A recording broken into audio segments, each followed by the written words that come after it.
Բարև ձեզ հարգելի հեռուստադիտողներ։ 20-րդ դարի իմաստասիրական մտքի եւ ազգայնական գործիչների մեջ գաղափարական հայրենասերի կերպարով էապես առանձնանում է հայկական աշխարհաքաղաքագիտության հիմնադիր Հայկ Ասատրյանը։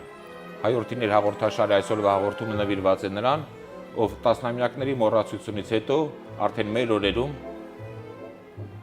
արժևորվեց եւ գնահատվեց, ում անձի եւ աշխատությունների նկատմամբ հետաքրքրությունը բավականին նկատելի է, հատկապես երիտասարդության շրջանում։ Մեր այսօրվա հաղորդման հյուրերն են Երևանի պետական համալսարանի փիլիսոփայության պատմության ամբիոնի դոցենտ, փիլիսոփայական գիտությունների թեկնածու Արմեն Սարգսյանը եւ Հայաստանի պետական տնտեսագիտական համալսարանի փիլիսոփայության եւ հայ ժողովրդի պատմության ամբիոնի դոցենտ, փիլիսոփայական գիտությունների թեկնածու Յուրի Հովականյանը։ Բարի գալուստ պարոնակ, շնորհակալություն հրավերը ընդունելու համար։ Հարգելի հեռուստադիտողներ, այժմ փոքրիկ դադար տանք, ընդմիջենք, դիտենք տեսանյութ նվիրված Հայկ Ասատրյանի գործունեությանը եւ կրկին կվերադառնանք մեր տաղավարին։ Հայկ Ասատրյանը ծնվել է 1900 թվականի փետրվարի 5-ին Ալաշկերտի գավառի Երից գյուղում։ Արմատները տարոնից են, 8 տարեկանում կորցրել է հորը, հայրը Կիրակոսը, գյուղապետն էր, եւ քրոջ ու եղբոր հետ մնացել մոր խնամքին։ Նախնական կրթությունը ստացել է տեղի վարժարանում, ապա Երևանի թեմական դպրոցում։ 1919 թվականին մասնակցել է Հույդա 9-րդ ընդհանուր ժողովին։ 1918-ից 19 թվականները Երևանում խմբագրել է Հույդա աշակերտական միության Շանթ պաշտոնաթերթը։ Մասնակցել է 1921 թվականի փետրվարյան ապստամբությանը, որի ճնշումից հետո Գարեգին Նժդեի հետ անցել է Թավրիզ, ապա Եվրոպա։ Ավարտել է Բերլինի բարձրագույն քաղաքական դպրոցը, ապա 1930 թվականին Պրահայի համալսարանի փիլիսոփայության բաժինը, ստանալով փիլիսոփայության դոկտորի աստիճան։ Այնուհետև ուսուցիչ է աշխատել Սոֆիայի Գևորգ Մեսրոպ ճեմարանում, զբաղվել ազգային քաղաքական ակտիվ գործունեությամբ։ 1932 թվականին Սոֆիայում խմբագրել է Խռովք իմաստասիրական ամսագիրը։ 1936 թվականին Ներսես Աստվածատուրյանի հետ Ցեղ եւ հայրենիք կիսամսյան։ 1937 թվականին Նժդեի հետ հիմնել եւ մինչև 1944 թվականը հրատարակել են Բուլղարիայի ցեղագրոն կառույցի օրգան Ռազմիկ կիսաշաբաթաթերթը։ Խմբագիրը որոշ ընդմիջումներով Հայկ Ասատրյանն էր։ 1938-ից 1939 թվականները Ներսես Աստվածատուրյանի հետ խմբագրել է Տարոն Տուրուբերան հայրենակցական միության Տարոնի արծիվ պաշտոնաթերթը։ 1942 թվականին Ասատրյանն ավարտել է հայկական հարցին եւ արժեքներին նվիրված Հայաստան-Արիական նախադիր Կառաջավոր Ասիայում գրքի առաջին մասը եւ շտապ մեկնել Բերլին գերմաներեն թարգմանել տալու եւ անմիջապես հրատարակելու համար։ Այդ գործի կարեւորությունը պայմանավորված էր նրանով, որ կասկածի տակ էր դրվում հայերի արիական ծագումը։ Վտանգի տակ էր գերմանական տիրապետության ներքո բնակվող շուրջ 400,000 հայերի գոյությունը։ 1943 թվականի վերջին վերադարձել է Բուլղարիա, ավարտել գրքի երկրորդ մասը, որը սակայն լույս չի տեսել։ Հայկ Ասատրյանը խորհրդային ՍՄԵՐՇ ծառայության կողմից ձերբակալվել է 1945 թվականի հունվարի 27-ին, դատապարտվել 10 տարվա ազատազրկման Ուրալի բանտում։ Ձերբակալությունից հետո Բուլղարիայում հալածվել է նրա ընտանիքը։ Բանտարկության տարիներին թերթի լուսանցքներում գրել է ընդարձակ դյուցազներգություն, որով տվել է հայ ժողովրդի ամբողջ պատմությունը, որը ցավոք կորել է։ 1955 թվականին ընդհանուր ներման շնորհիվ ազատվելով բանտից Հայկ Ասատրյանը ծանր հիվանդ վիճակում վերադարձել է Սոֆիա։ 1956 թվականի հունվարի 13-ին Հայկ Ասատրյանը վախճանվում է սրտի կաթվածից։ Մահվան պահին երկինք նայելով 3 անգամ բացականչում է. «Ախ, Հայաստան»։ Պարոն Հովականյան, որոնք են տարօրինական շարժման ստեղծման ձևավորման նախադրյալները եւ կար արդյոք դրա անհրաժեշտությունը։ Յուրաքանչյուր փիլիսոփայական հայեցակարգ ձևավորվում է, եթե դրա եւ գաղափարական եւ սոցիալական պահանջը կա։ Հետևաբար, եթե տարօրինականությունը ձևավորվել է որպես հասարակական քաղաքական շարժում եւ գաղափարախոսություն, ուրեմն անհրաժեշտությունը անպայման կար։ Իսկ անհրաժեշտությունը պայմանավորված էր եւ օբյեկտիվ եւ սուբյեկտիվ բազմաթիվ գործոններով, առաջին հերթին ուրեմն փոխվել էր վերաբերմունքը ցեղագրոն շարժման նկատմամբ, ցեղագրոն շարժման նկատմամբ ուրեմն ձևավորված վերաբերմունքը այն էր, որ նրան մեղադրում էին ֆաշիզմի գաղափարախոսությունը կրելու մեջ, այդ պայմաններում ուրեմն այդ գաղափարները երիտասարդական ցեղագրոն շարժումները միավորելու խնդիրը կար եւ առաջին պատճառներից մեկը տարօրինականության ձևավորման դա էր, բայց այստեղ կարևորը այն խնդիրն էր, որ արմատը պետք է բացահայտվեր, թե ինչն է ընկած հայ ժողովրդի հիմքում, ցեղի խնդիրն էր եւ ոգու խնդիրը։ Հայկ Ասատրյանը շատ կարևոր խնդիր է բարձրացնում, որը իր ամբողջ փիլիսոփայական հայեցակարգի մեջ ձևավորվում է, դա այն է, ինչը հետագայում Գաչևը, ռուս փիլիսոփա, ձևավորեց այսպես. կոսմոս, փսիխո, լոգոս։ Հայկ Ասատրյանն դա ձևակերպում է այսպես. հայրենի բնություն, ոգի, կամք։ Տարօրինականությունը այդ երեք հիմնական բաղադրիչների միավորման արդյունքն էր, այսինքն կա հայկական բնությունը, հայկական բարձրավանդակը, որի վրա ձևավորվել է հայ ժողովուրդը, հայ ոգին այդ հայկական բարձրավանդակի արդյունքն է, եւ այդ ոգին այդ բնության հետ միավորվելով ստեղծել է միտք, ստեղծել է բանականություն, ստեղծել է տրամաբանություն, ստեղծել է լոգոս, փիլիսոփայություն, աշխարհայեցակարգ եւ այլն։ Այդ ամենի միասնությունը բերեց հանգեցրեց տարօրինականության ձևավորմանը։ Այս առումով անպայման անհրաժեշտություն էր տարօրինականության ձևավորումը։ Շնորհակալություն։ Պարոն Սարգսյան, իսկ ինչով էր պայմանավորված հենց տարօրինական շարժման անվանման ընտրությունը եւ այդ հարցի հետ կապված ցանկանայի մեջ բերել Նժդեի խոսքերը։ Նժդեն ասում է, ճիշտ է,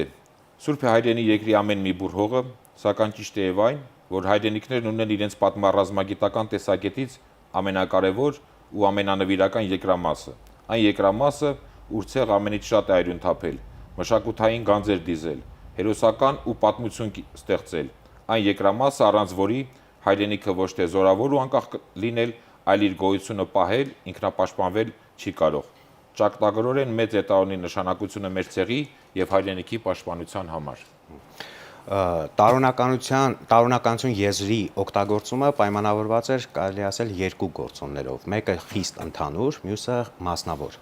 Ընդհանուր գործոնը կապված էր, ինչպես պարոն Հովհաննիսյանը նշեց, ցեղակրոնության փոփոխության անհրաժեշտության հրամայականով, այսինքն ուսմունքի վերանվանման իմաստով փոփոխության, եւ երկրորդ ինչու տարոն, արդեն Նժդեի շուրթերով դուք որոշակի պատասխան ներկայացրեցիք, որովհետեւ տարոն աշխարհը հայկական բարձրավանդակում ուրույն առանցքային կարևոր նշանակություն է ունեցել, բայց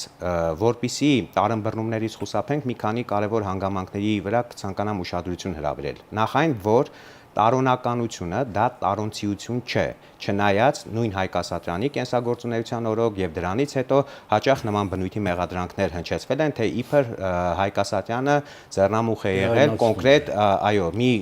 գավառական մտածողության դրսևորում է կամ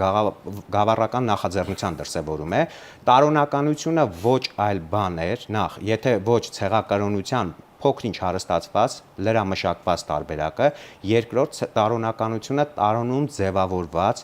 արժեքների համահայկականացման նպատակ հետապնդող շարժում էր։ Չմոռանանք, որ տարոնը իրոք հայ իրականության համատեքստում ունեցել է բացառիկ դեր եւ նշանակություն, տարոնը եղել է մեր հեթանոսական շրջանի հոգեվոր կենտրոններից մեկը, տարոնում ծնունդ են առել մեր մշակույթի երևելիներից առնվազն երկուսի անունը այս պահին ցույց տան, որոնք առանցքային նշանակություն ունեն, Մեսրոպ Մաշտոցը եւ Խորենացին, տարոնում են հաստատվել նաեւ մեր ռազմարվեստի երևելիները, ովքեր մահ իմացյալով կարողացան հավիտենականին կամրջվել, տվյալ դեպքում նկատի ունեն Մամիկոնյաններին եւ այլն։ Սա ոչ թե տարոնցիների շարժում էր, այլ տարոնում ստեղծված արժեքների համահայկականացման։ Եվ հետազոտողներից մեկը շատ հետաքրքիր օրինակ է բերում, դատողություն է ներկայացնում առայն, որ մեկը կարող է տարոնից չլինել, բայց ընդգծված տարոնական լինել։ Մեկը կարող է տարոնից լինել եւ տարոնի հետ կապ չունենալ։ Այսինքն զուտ աշխարհագրական գործոն է։ Դա աշխարհագրական հասկացություն չէր, դա ավելի շուտ մշակութային արժեքային բովանդակություն։ Ավելի ճշգրիտ դա կարելի է բնութագրել այսպես. տարոնական ոգին դա հայկական ոգին է, այսինքն հայ ցեղի ոգին։ Այն ինչը որ հետագայում քրիստոնեությունից հետո, այսպես ասենք, մի փոքր ձևափոխվեց, այսինքն հեթանոսական հայ ոգին մոտավորապես սա է, չնայած անմիջապես պարոն Սարգսյանի ասածից բխում է, որ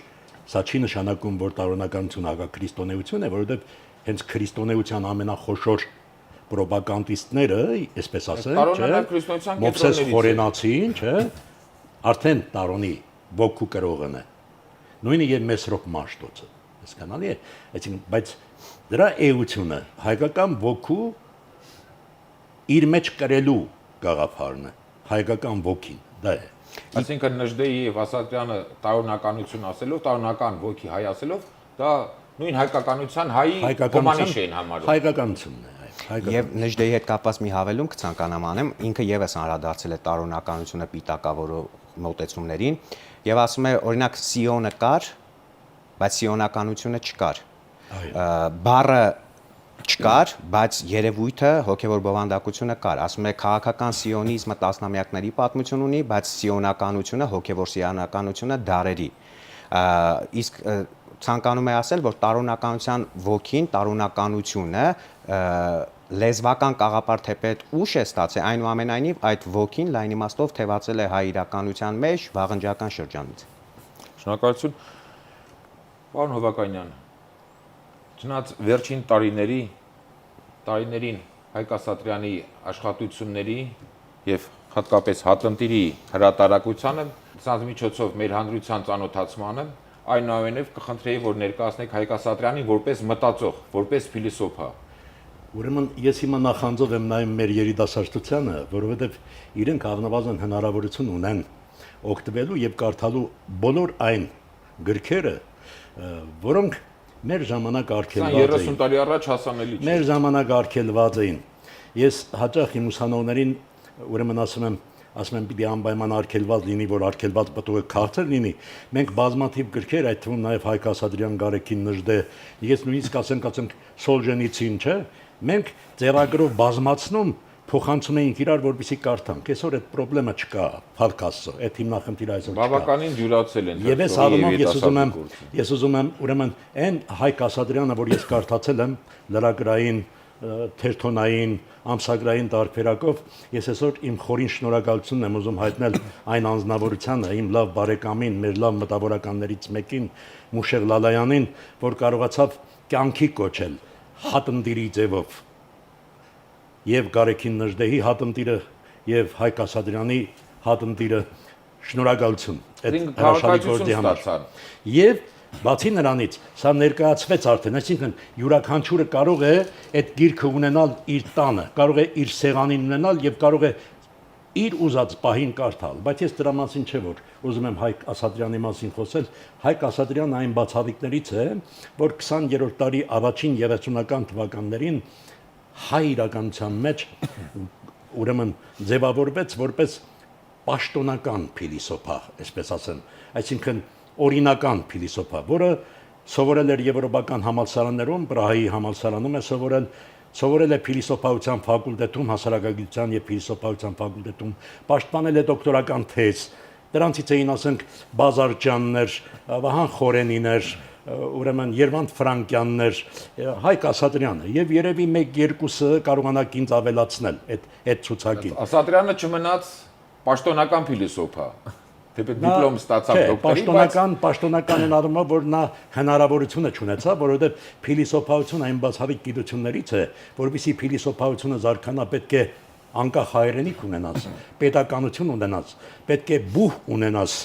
պետք է ակադեմիա ունենաս, որտեղ պետք է հետազոտություններ արվեն, բայց ամենակարևորը պետք է ամսագիր ունենաս փիլիսոփայական։ Երբ որ Բերդյայևը, Նիկոլայ Բերդյայևը խոսում է ռուսական փիլիսոփայության մասին, ասում է ռուսական փիլիսոփայությունը ձևավորվել է 19-րդ դարի 80-ական թվականներին։ Երբ որ ասում է ձևավորվեց Վապրոսի ֆիլոսոֆիայի փսիխոլոգիա ամսագիրը, ես կասեի հայկական փիլիսոփայությունը փորձեց ձևավորվել ազգային փիլիսոփայությունը Խրովկով, որը առաջին, թերևս առաջին, երևի իմ հարգելի ընկերը Սարգսյանը կլրացնի այդ առումով, Խրովկը թերևս միակ զուտ փիլիսոփայական ամսագիրն էր, որտեղ փորձ էր արվում երևույթները փիլիսոփայորեն վերլուծել։ Ցավոք առաջին համարից հետո դադարեց գոյություն ունենալուց, որովհետև ֆինանսավորման խնդիր ուներ։ Իսկ Հայկ Ասատրյանն ինչ է ասում է 5-րդ դարում դեռևս հայերը ստեղծեցին իդեմս Դավիթ անհախտի հրաշալի փիլիսոփայություն եւ դրանից հետո երկար ժամանակ մեր մտավորականների մեծ մասը նույնիսկ իրենց փիլիսոփոս Այսինքն իմաստասեր անունով էր կոչում։ Հետագայում, երբ որ մենք կորցրեցինք մեր պետականությունը, եւ հիմնականում եկեղեցին էր, որ դարձավ իշխող մեր գաղափարախոսության, մեր կյանքի վրա, մեր կենցաղի վրա, փիլիսոփայությունից մենք հետ վարժվեցինք։ Փիլիսոփայությունը մեր մոտ չզարգացավ։ Դրա համար էլ դուք տեսեք, ես ասում եմ, 20-րդ դարի սկզբին ընդամենը 4 դոկտոր կարող եմ ես ասել, որոնք փիլիսոփայական գրություն են ստացել եւ փիլիսոփայական կոչումով։ Այսինքն Հայկ Ասատրյանին որպես մտածող, որպես փիլիսոփա պիտի նաև կարևորեն գնահատենք այն առումով, որ նա այդ ամենը ստեղծեց, այդ աշխատանքները նույն ակադեմիայի բուհերի բացակայության պայմաններում։ Իհարկե։ Եվ ես ցավում եմ, որ նա չկարողացավ ստեղծել ամփոփչական, ամփոփ, այսպես փիլիսոփայական աշխատություն, որովհետև նրա փիլիսոփայական հայացքները մենք այսպես ասած քաղում ենք նրա առանձին հոդվածներից, բայց ունի այնպիսի հոդվածներ, որոնք վճռակներ են։ Կարեկին Գրիգոր Նարեկացու ասենք Մատյանի այդ ոճով գրված Ֆրիդրիխ Նիցշեի ուրեմն ոճով գրված եւ պատահական չի, որ ինքը Հայկ Ասատրյանը ասում էր Ֆրիդրիխ Նիցշեն ասում է չէր կարդացել, ասում է Գրիգոր Նարեկացուն, բայց նրա ոճը ասում է իր մոտ կար, հասկանում եք, ուրեմն այդ բայց ունի հոդվածներ, օրինակ ասենք իմաստի ողբերգությունը, որը ամբողջությամբ փիլիսոփայական խնդիր է ներկայացնում իրենից, հասկանում եք, այսինքն ցավում եմ բարձրապես, որ մենք այն միջավայրը չունեցանք, որտեղ կարող էր Հայկ Ասատրյանն իր ամբողջությամբ դրսևորվել։ Նաև պիտի հաշվի առնենք այն ցավալի հանգամանքը, Հայկ Ասատրյանի 40-ական թվերից հետո ձերբակալությունից հետո ողբերգական ճակատագիրն էր, ապա թե ոչ նա իհարկե չեն կասկածում, որ կստեղծեր ոչ միայն մեկ, այլև մի շարք ամբողջական փիլիսոփայական իմաստասիրական աշխատություններ։ Եմ հատկապես գրականության մեջ, պատմության մեջ հիշատակվում է, որ Հայաստանը որպես արիական նախադիրք արևելքում այդ աշխատության, որը առաջին հատորն էր, նրա նախատեսած ուրեմն երկհատոր աշխատության, այդ աշխատության առանձին երկրորդ հատորի մասին ասում են, որ անհետացել է, որը գրվել է, կա վկայություն, որ գրվել է, բայց ձերբակալությունից հետո անհետացավ։ Կա նաև հիշատակություն, որ նրա հետ բերդում եղած լեհ մի անձնավորություն, ուրեմն կենցաղային թղթերի վրա գրված Հայկ Ասատրյանի բավականին ծավալուն մի աշխատություն իր հետ տարել է, բայց ցավոք մինչև հիմա պրպտումները դերևս արդյունք չեն տալիս։ Հաջողությամբ ավարտվեն պրպտումները։ Հուսանք, որ դրական արդյունք կունենա այդ որոնումները։ Շնորհակալություն։ Հարգելի դիտողներ, այժմ կրկին փոքրիկ դադար եւ տեղեկանանք Հայկ Ասատրյանի վերաբերյալ նրա ժամանակակիցների վկայություններին եւ կրկին կվերադառնանք մեր տաղավարին։ Գիտական մտապաշարով հարուստ եւ իր փիլիսոփայատիպ խառնվածքով հանրացանոթ էր դոկտոր Հայկ Ասատրյանը, որուն քաղաքական գործունեությունը գրից շարժել են եւ էջեր սևցնել են անդին չեր անցած երբևիցե։ Կարո Գևորգյան, խմբագիր, հրապարակախոս։ Հայկ մեծ եռանդով նվիրվեցավ փիլիսոփայության ճյուղին։ Կարդալու եւ պարապելու հետաքրքրական եւ ինքնօրինակ կերպ ուներ։ Նախ վերարկուն երբեք չէր հագներ, այլ կնետեր ուսերուն։ Հաճախ կնստեր հատակին ու Ֆրիդրիխ Նիցշեի կամ Կանտի գիրքը արջևը դրած, կկարդար եղանակով, ճիշտ դերվիշի տպավորություն ձգելով։ Արդեն կենցաղով Հայկը դերվիշ էր, աննյութասեր, կյանքի աճույքներու վրա քամահրանքով նայող, սակավակեր ու սակավապետ, շատ ուտելիքներ է զզվող եւ վանականի եւ աշխարականի տիպ։ Ուներ ճշտորոշ եւ խիստ սկզբունքներ, կատեր սուտն ու կեղծիքը, շողոքորթությունն ու քծնանքը, մարդոց թերությունները կեսեր իրենց ճակտին, իր ունեցածը ոչ միայն կկիսեր ուրիշին հետ, այլ նույնիսկ կուտար ամբողջովին, հաջորդ օրը անոթի մնալու պայմանով։ Անդրե Ամուրյան, պատմաբան, կուսակցական գործիչ։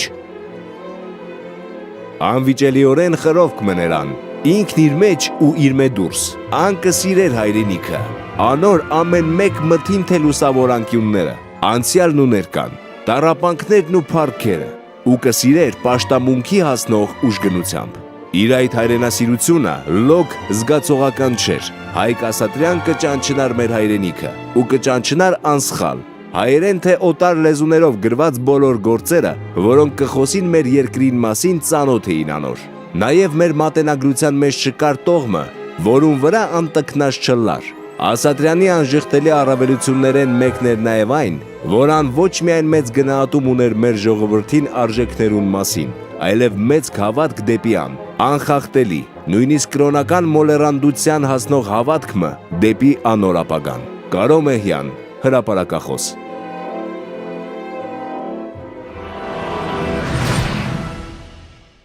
Պարոն Սարգսյան, ավելացնելու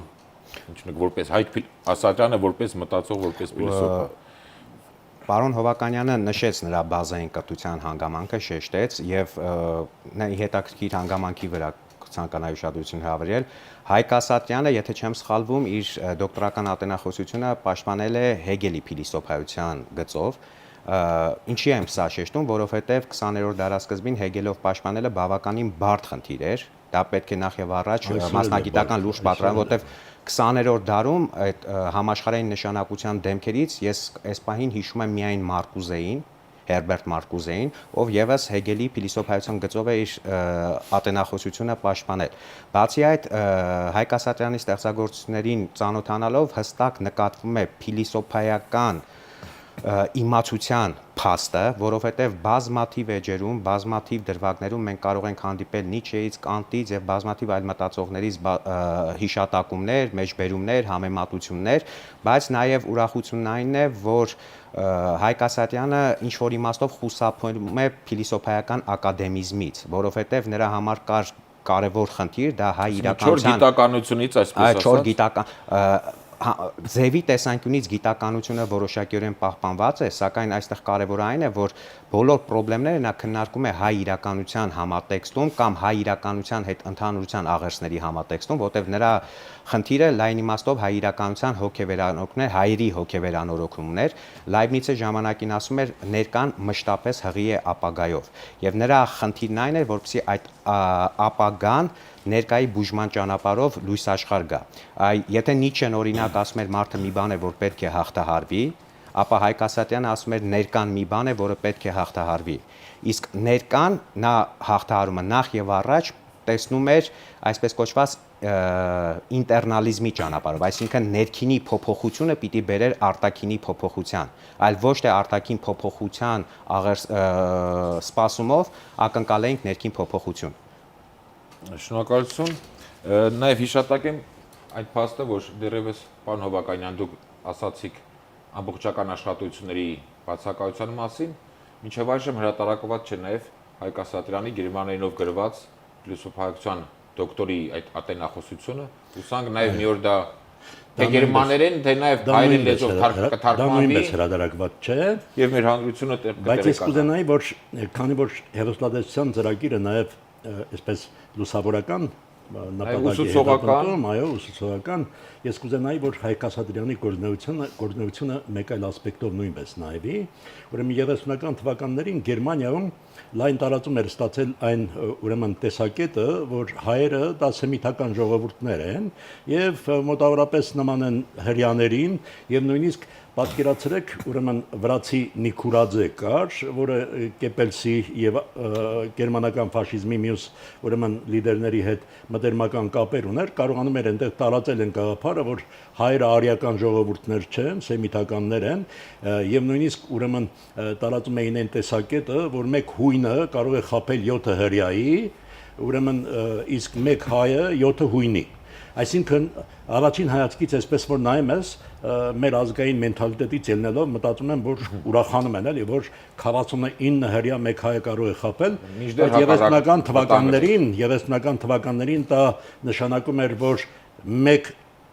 հրյան ուրեմն մեկ հայը նույնքան վտանգավոր է, նույնքան ուրեմն անարժան է, ինչքան 49 հրյան։ Սա այն ժամանակվա համար բավականին վտանգավոր էր եւ այս առումով Հայկ Ասատրյանի գործունեությունը եւ Արտաշես Աբեղյանի գործունեությունը ես ուզում եմ հատուկ նշել, որովհետեւ մենք մեր արժանավորներին չենք գնահատում հատկապես ըստ այնը, ինչի իրենք արժանի են, որովհետև Արտաշես Աբելյանի անունը այսօր եթե տանք, որևէ մեկը, որևէ բան նույնիսկ չի կարող ասել, նույնիսկ եթե դաշնակցականներին հարցնանք, որովհետև նա դաշնակցական ուրեմն միության ներկայացուցիչներ են։ Անվանի հայագետ Մանուկ Աբելյանի եղբայրը։ Այո, Մանուկ Աբելյանի եղբայրը, այո։ Եվ Հայկ Ասատրյանը իրոք ուրեմն Հայաստանը որպես արիական նախադիրք արևելքում այս աշխատությունը ամենայն հավանականությամբ գերմաներեն օրինակով նախնական օրինակը ամենայն հավանականությամբ եղել է գերմաներեն, սա գրել է, ներկայացվել է ֆյուրերին եւ գերմանական ուրեմն ղեկավարության տեսակետը հայերի նկատմամբ փոխվել է մեծապես այս երկու խոշոր գործիչների գործունեության արդյունքում, այսինքն Արտաշես Աբելյանի, որը կարողացավ այդ ժամանակ համախմբել Գերմանիայում, Ֆրանսիայում, Եվրոպայում ապրող ընդհանրապես ուրեմն մտավորականների մի հայերի նկատմամբ հայացքամորեն տրամադրված ուրեմն գիտնականներին եւ նրանք հայերի, նրանց հոգեբանության, նրանց մշակույթի, նրանց ցեղաբանական ցակման մասին հոդվածներ հրատարակեցին, որոնք փոխեցին պատկերը ամբողջությամբ։ Եվ նույնիսկ ուրեմն Արտաշես Աբելյանի հետ կապված մի գեղեցիկ պատմություն կա, ափսոս որ ժամանակը չի ներում բացվելու, ուրեմն երբ որ նրանք կանչում են նրա արիականությունը որոշելու եւ երբ որ նա դուրս է գալիս արդեն եւ նրան հարցնում են ասում են եւ ինչ, ասում է ապացուցվեց որ ես ամենահին արիացին եմ։ Նույնը Հայկ Ասատրյանին կարելի է վերագրել, այնպես որ Հայկ Ասատրյանին պետք է ոչ միայն որպես փիլիսոփա, այլ նաեւ որպես քաղաքական գործչի նայել։ Նաեւ որպես քաղաքագետի նայենք ձեր կողմից հիշատակված Հայաստան արիական նախադիր Կառաջավոր Ասիայում այս հիմնարար աշխատությունը փիլիսոփայական լինելուց առավել դա քաղաքագիտական աշխատություն էր։ Այդ աշխատության մասին ձեր այդ աշխատության հետ կապված նաև հաշվի առնելու նաև այն հանգամանքը, որ հայոց ցեղասպանության 100-ամյակն է այս տարի, պիտի նշեմ, որ այդ աշխատությունը մեծ հետաքրքրություն է ներկայացնում նաև ցեղասպանության պատճառագիտության տեսանկյունից։ Ցեղասպանագետների համար։ Այո, ուշագրավը հետևյալն է։ Այդ աշխատության մեջ Հայկ Ասատրյանը հանգամանալից վերլուծում է հայոց ցեղասպանության պատճառները, ընդ որում հետազոտական, այսպես ասենք, օբյեկտիվիզմը բավականին վառ է այստեղ դրսևորված, ինչ իմաստով, որովհետև նա անդրադառնում է ինչպես այն պատճառներին, որոնք բերում է հակառակ կողմը, արդարացնելու համար ցեղասպանության իրականացման, այսպես ասենք, պահը, կապված հայերի Փերեզակ Վաշխառու ժողովուրդ լինելու հանգամանքի հետ, կամավորական շարժումների հետ, քննադատում է, հիմնավորապես քննադատում է բոլոր այդ փաստարկները եւ այդուհայտ միայն անցնում պատճառագիտության այն հատվածին, որը արդեն կապված էր մեր նկարագրի թերիների հետ։ Այս իմաստով հայոց ցեղասպանության պատճառագիտության համալիր, այսպես ասենք, վերլուծության տարբերակի հետ գործ ունենք եւ շատ հետաքրքիր մոտեցումներ կան, օրինակի համար, երբ որ անդրադառնում է գերտերություններին կամ հզոր տերություններին, մասնավորապես այնտեղ տողեր կան Անգլիայի եւ Ֆրանսիայի հետ կապված, ասում է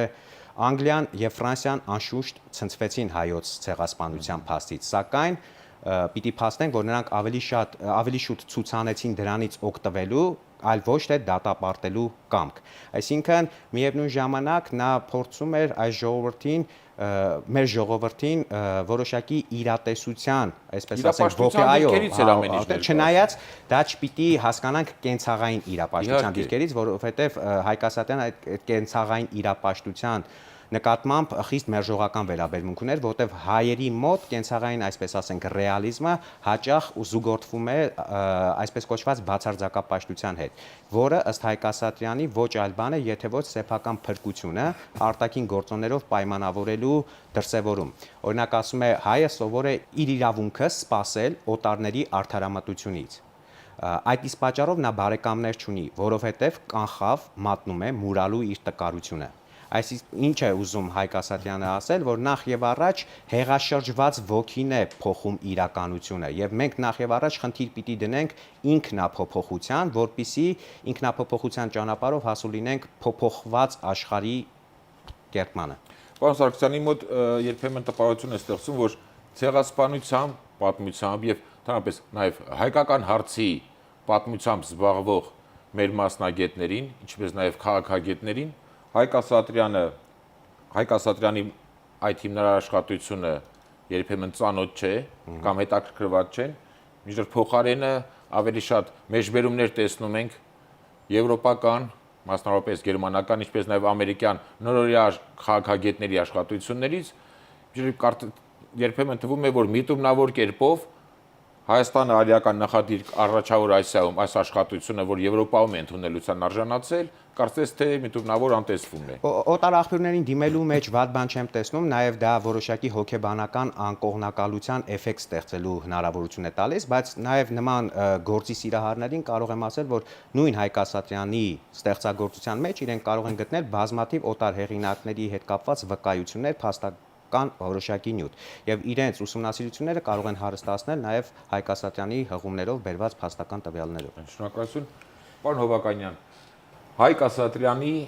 որպես մտածողի, որպես փիլիսոփայի քաղաքագետի տեսակետները եկեղեցու եւ կրոնի նկատմամբ։ Նախ պարոն Սարգսյանի ասացի մի բան ավելացնեմ, ուրեմն ինչու նաև մեր պատմաբանները, մեր փիլիսոփաները հաճախ չեն անդրադառնում Հայկ Ասատրյանին, դա նույնն է, որ ինչու չեն անդրադառնում Գարեգին Նժդեին, էլի չեն անդրադառնում, որովհետև կա ավանդույթը, որովհետև ձևավորվել է մի տեսակետ, որ իբր թե Հայկ Ասատրյանը, Գարեգին Նժդեհը, սրանք ֆաշիզմի գաղափարախոսության ներկայացուցիչներ են, որ այն ժամանակ իրենք արտահայտել են գաղափարներ, որոնք ֆաշիզմի գաղափարներ են, ազգայնական գաղափարներ են։ Սակայն այդ ամեն արդեն լուրջ ընդունել չի կարելի, որովհետև բազմաթիվ հրատարակություններ կան։ Մենք կարող ենք ասել այսօր, բայց ավանդույթի ուժը բավականին հզոր ուժ է, եւ այդ ավանդույթը մինչեւ հիմա խոչընդոտող դեր է կատարում։ Բացի դրանից, այսօր երբ որ ասենք կա նաեւ մի ուրիշ հանգամանք, ենթադրենք, որ Հայկ Ասատրյանին ենթադրենք մենք ներկայացնում ենք ուրեմն ռասիստական այդ բանով, որ նա գերմանացիների հետ համագործակցել են եւ այլն, մեր մոտ Գարեգին Նժդեհի մոտ այսպեսի գաղափար կա, էլի, երբ որ ասում է թուրքասիրության, թուրքադիացության եւ ռուսասիրության այդ մարմաճը մեր միջից կվերանա, այն ժամանակ նոր մաքուր, այսպես գիտական պատմություն կարելի է ստեղծել, էլի, այդ վերաբերմունքը դեռևս մեր մոտ չի հաղթահարվել։ Ռուսասիրությունը մնացել է, թուրքադիացությունն էլ հետը։ Դրա համար Հայկ Ասատրյանին այսօր մոտենալը բավականին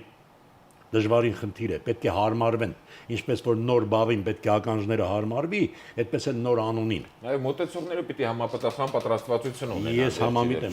համամիտ եմ, բայց կա այդ շատ դժվար մարսելի կա այդ մտածող է Հայկ Ասատրյանը։ Իսկ Հայկ Ասատրյան մտավորականը, Հայկ Ասատրյան փիլիսոփան շատ է խորը, քանի որ հերոստահաղորդման շրջանակներում հնարավոր չէ անդրադառնալ նրա ամբողջ փիլիսոփայական հայեցակարգին, ես ուզում եմ ընդհանրապես մի քանի հիմնախնդիրների տեսանկյունից այսպես նայել եւ խորհուրդ տալ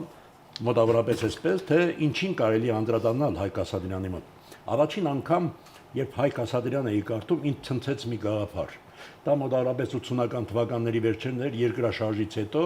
երբ որ կարդում էի Հայկ Ասատրյան եւ հանկարծ այնտեղ հանդիպեց մի նախադասություն. ինչով բացատրել,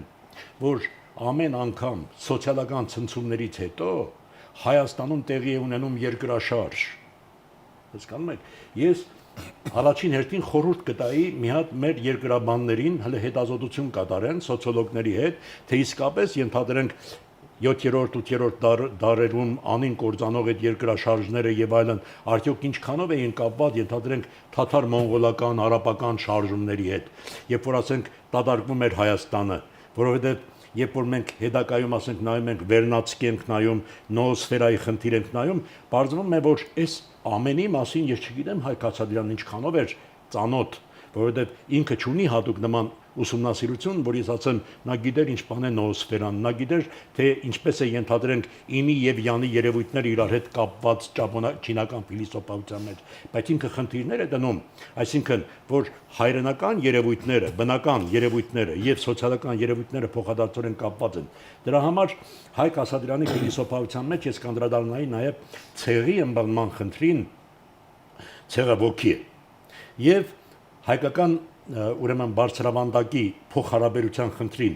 նրա ամբողջ փիլիսոփայության մեջ կարմիր թելի նման անցնում է մի գիծ, որով նա փորձում է հիմնավորել, որ հայը ձևավորվել է հայկական բարձրավանդակում եւ քանի որ հայկական բարձրավանդակը շատ երիտասարդ բարձրավանդակ է, հետեւաբար հայցեղը նույնպես շատ երիտասարդ է եւ ինչու ուրեմն պարոն Սարգսյանից մտածում եմ, ասում եմ, ուրեմն լինելիականության գաղափարը ինձ թվում է ոչ թե ինքը Հեգելին գնաց եւ Հեգելից եկավ լինելիականության գաղափարին, այն ինչը որ Գումիլյովի մոտ պասիոնարն է, պասիոնար տեսակը։ Ուրեմն այլ լինելիականությունը իր մեջ նստած էր, դրա համար ինքը նախապատվեց Հեգելին, ոչ թե Նիցշեին, որից ավելի շատ է հեղումներ անում, այլ Հեգելին։ Չնայած Նիցշեն ինքը նույնպես լինելիականության ֆիլիսոփան է։ Եվ պատկերացրեք, ես սրանից անմիջապես ինչ եմ ասելու, որը շատ սարսափելի է ինձ համար, որովհետև սրանով Հայկ Ասատրյանն տեսնում էր այն վտանգը, որ այսօր տեսնում ենք մենք բոլորս։ Ասում է հայ ժողովուրդը լքում է իր հայրենիքը, հայկական բարձրավանդակը լքում է դեռևս լինելիական վիճակի մեջ, այսինքն ինքը դեռևս չի կայացել, ինքը ձևավորման ընթացքի մեջ է, լինելիական վիճակի մեջ եւ օտարության մեջ ինքը ինչի արդյոք կարող է վերածվել։ Հասկանում եք, այդտեղից էլ գալիս է տարօնականության անհրաժեշտությունը։ Լինելիականության ապահովման համար տարօնականություն է անհրաժեշտ։ Լինելիականությունը ենթադրում է տարօնականություն։ Շնորհակալություն։ Տարօնականության հիմքում լինելիականության գաղափարն է ընկած։ Հարգելի հեռուստադիտողներ, փոքրիկ դադար եւ ծանոթանանք Հայկ Ասատրյանի մտքի ասույթներին։ Արտաքին թշնամու պարտության էական պայմանը մեր ներքին տկարությանց ոչնչացումն է, որով մեր առաջին նշանաբանն է մահ ներքին տկարության։ Պայքարելով մեր ներքին տկարությանց դեմ, մենք հույս ունենք կազմավորել հոգեբանական այն նախատվյալները, որոնք ցեղակամ, ասել է ինքնակամ դարձած զանգվածների անխուսափելիորեն պիտի մղեն մեր առաջադրած երկրորդ նշանաբանի հարազատման՝ մահ արտաքին թշնամուն։ Այսօր մեր կյանքի գերագույն կնճիռը մեր հայրենիքի վերանվաճման խնդիրն է։ Հայաստան որոշ իմաստով միայն Ասիա է եւ որոշ Եվրոպա։ Իրականում նա ոչ նրան է պատկանում, ոչ սրան։ Իր բնազանցական եւ աշխարհագրական դիրքով նա հավիտենական մի կռվախնձոր է Ասիայի եւ Եվրոպայի միջև, բայց նաեւ բնական անհատականության ինքնատիպ մի մարզ ցցված եւ մեկի եւ մյուսի դեմ։ Արարատը սրբազան է բոլոր հայերի համար, որովհետև դա կենտրոնական բավիղն է հայկական բարձրավանդակը ձևացնող լեռների, բնական խորհրդանշանը հայոց հայրենիքի ամբողջականության։ Գաղափարախոսական մեր բոլոր խարխափանքները, քաղաքական սխալները, կազմակերպական թերիները պայմանավորվեցան անով, որ մենք չունեցանք հայկականորեն հիմնավորված աշխարհայեցողություն։ Քանի որ ցեղաբանությունը իր մեջ նստած էր որպես գաղափարախոսություն եւ հրաշալի գիտեր եւ համեմատություններ էր անում հայ եւ թուրքի։ Ասենք ցեղասպանությունը ինչու տեղի ունեցավ։ Արդյոք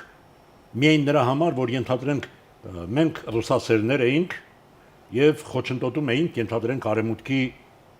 դեպի Թուրքիա մուտքին։ Բարձրանում է, որ կան նաեւ ցեղի ըմբռնման առանձնահատկությունները։ Ուրեմն Հայկ Ասատրյանը, որը հրաշալի գիտեր հայկական հոգին եւ հրաշալի գիտեր նաեւ թուրքական ոգին, այսպիսի ձևակերպում է անում, ասում է. հայը կատարյալ ցեղ է, անպիտան ժողովուրդ։ Թուրքը սքանչելի, անպետք ցեղ է, սքանչելի ժողովուրդ։ Ի նկատի ուներ նրա սոցիալական միավորում դառնալու խնդիրը։ Մենք անհատականացված էինք, մենք բաժանվում ենք, կատարյալ ցեղ ենք, անպետք ժողովուրդ չենք կարողանում պետություն ստեղծել։ Թուրքը անպետք ցեղ է, անկատար ցեղ է։ Պետություն ստեղծել ենք ընդ որում հաղթանակներով կոփված պետություն, այնպես որ եւ հավաքական լինելու Եվ անմիջապես օրինակը բերում է 8 ուրեմն 4/5-ը հայկական բարձրավանդակի այսօր Թուրքիային է, ուրեմն 1/10-ը Վրաստանին եւ Ադրբեջանին եւ միայն 1/10-ի վրա ենք մենք այսօր, եթե ինչ որ բան ստեղծել ենք, հասկանում եք, եւ այդ ամենը գալիս է ըստ Հայկ Ասատրյանի նրանից, որ մենք չգիտակցեցինք հայկական բարձրավանդակի արժեքը։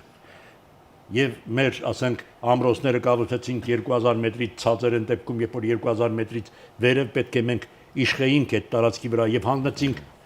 քոչվորներին, հասկանու՞մ եք։ Եվ հրյայի հետ կապված մի խնդիր ունի, որը հայի եւ հրյայի ասում է ուծացած հրյային բավական է Մովսեսի մի պատվիրան, որ այդ ուծացած հրյան վերադառնա իր արմատներին։ ուծացած հային ամբողջ նարեկը չի օգնի, չի վերադարձնի։ Հայկ Ասատրյանը քրիստոնեության եւ հայոց հոգեբարոյական նկարագրի ներդաշնակության գաղափարն է նաեւ զարգացնում։ Մի առիթով ասում է, որ իբրև համաշխարհային ցավի փիլիսոփայություն, քրիստոնեությունը պատշաճում էր հայի տառապապաշտ հոգեբանությանը, բայց իբրև քաղաքական աշխարհքաղաքացիական վարդապետություն, այն դեմ էր խորթեր հայու քաղաքական երազանքներից եւ ասում է ցավով, որ երբ որ մենք քրիստոնեությունը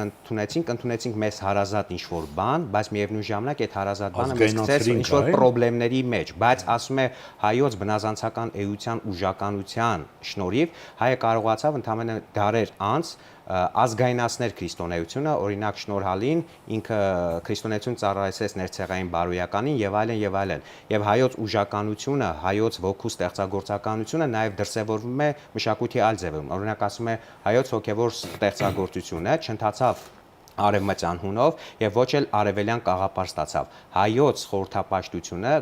զերծ մնաց արևելյան վայրագ գունագեղությունից եւ արևմտյան հաճախ անգույն սառնությունից։ Շնորհակալություն։